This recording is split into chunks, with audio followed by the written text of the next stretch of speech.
Hi everybody, David Lewis here. Today I want to go over something that is very simple, very basic, that we've been teaching for years, and it's one of the things that I still truly believe in. And I'm going to start by asking you a question, and that question is this. How many of the people that you come in contact with every day know what you do for a living? I mean, think about this. If you go out for breakfast, does the waiter or waitress know what you do for a living? If you stop at the convenience store to pick something up, does the person behind the counter know what you do for a living? If you drop off dry cleaning, does that person know what you do for a living?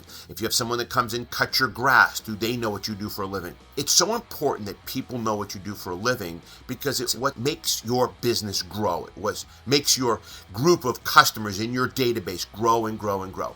Now, is this going to sell you cars today or tomorrow? No, of course not. Are you going to bump into somebody every once in a while that might say, oh, you know what, I happen to be interested in a car, or someone I know is interested in a car? Sure, that might happen, but that's not the goal for today.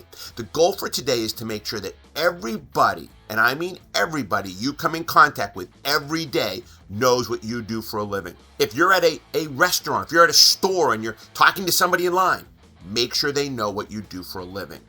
I guarantee you, down the road, it's going to pay dividends. Good luck, everyone.